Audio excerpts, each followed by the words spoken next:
Texas mineral Wales කියන ප්‍රදේශයේ තියෙන හිල් හවුස් කියන තැන අතිශයින්ම ශාපයට ලක් වෙලා තියෙන ප්‍රදේශයක් විදිහට මිනිස්සු අතර ප්‍රසිද්ධයි. දැන් මෙන්න මේ ගෙදර අයිතිකාරයෝ වෙන්නේ කැතරින් සහ එඩ්වර්ඩ් කියන කපල් එක.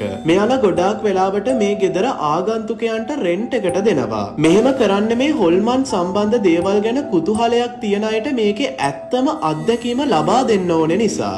මේ ගෙදර රැයක් ගත කරපු ගොඩාක් අය කියලා තිබුණු දෙයක් තමයි කවුරු හරි කෑ ගහන සද්ද වගේම එයාලගේ ඇඟ සූරපු සිද්ධීන් වගේ දේවල් වලට එයාලට මුහුණ දෙන්න සිද්ධ වෙලා තියෙනවා කියන එක. ඒ වගේම තමයි සමහරක් අයට ගෙදර තියෙන එක එක දේවල් වලින් දමලා ගහපු සිද්ධීන් පවා වාර්තා වෙලා තියෙනවා. මේ ගෙදර අයිතිකාරයෝ කියන විදිහට මේ ගෙදර රැයක් ගත කරපු ගොඩාක් අය කම්පණයට පත්වෙන දේවල් වෙලා තියෙනවා කියන එක.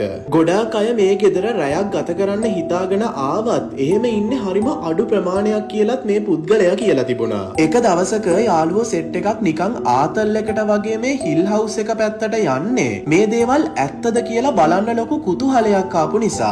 දැන් මෙන්න මේ යාළුවෝ ගෲප් එකේ ඉන්න කවුරුත් අස්වාභාවික ගවේෂකයෝ නන් නෙමෙයි. කොටින්ම කිව්වොත් මෙයාලා මේ අස්වාභාවික හොල්මන් වගේ විකාර දේවල් විශ්වාස කරන අය නන් නෙමෙයි. හැබැයි මෙන්න මේ හැම දෙයක්ම වෙනස් වෙන්නයි යන්නේ. මෙන්න මේ යාළුවෝ සෙට් එකේ ඉන්න වික්ටෝරියා කියන කාන්තාව ඇඳේ හාන්සි වෙලා ඉන්න ගමන් මේ ගෙදර ශාපයට ලක් කරපු එක්තරා ආත්මයක් ගැන විහිළු කරන්න පටන් ගන්නවා. ඔයාලට කියන්න ඕන දෙයක් තමයි මේ දේ විහිළුවක් විදිහට ඉවර වුණේ නම් නැහැ.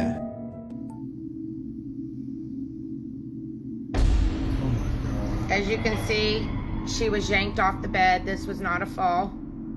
And then they ran out. We're going to rewind that and we're going to show you in regular screen.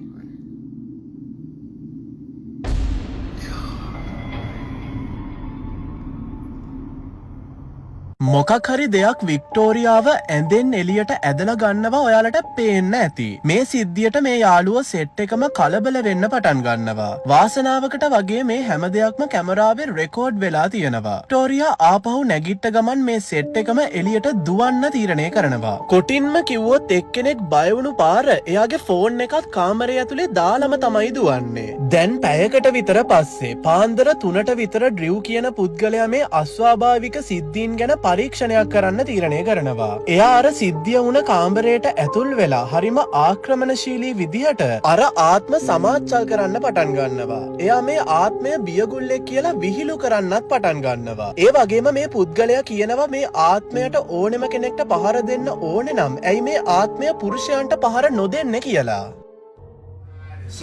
Look at the guy in the white hat right here, guys. Follow him. Before I can even finish my sentence, I'm in the air. All right, we're going to pull it back. I ran right through both of them. Did you see he got pushed?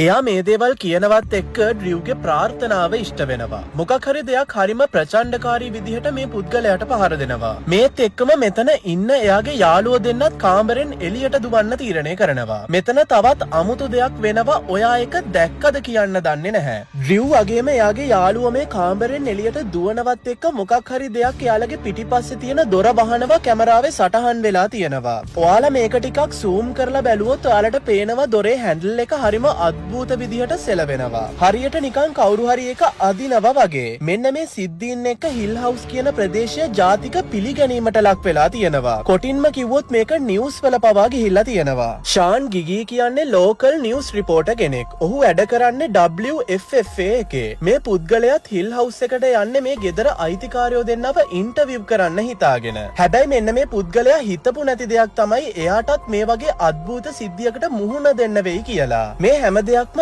එයාගේ news කැමරාවේ සටහන් වෙලා තියෙනවා. Did you hear that? In the middle of the interview, we heard something scratching. My microphone didn't pick it up very well, but I'm being completely honest when I tell you I heard it clearly.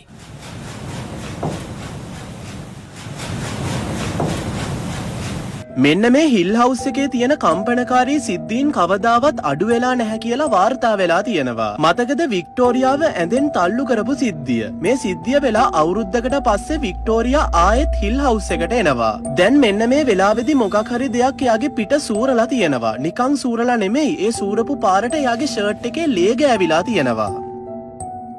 Texas mineral springs වල තියෙන හිල් house එක ඇත්තටම ශාපලත් තැනක්ද? ඔයත් මේ ගෙදර රාත්‍රියක් ගත කරන්න කැමතිද? ඔයාගේ අදහස යටින් කමෙන්ට් කරගෙන යන්න අමතක කරන්න එපා.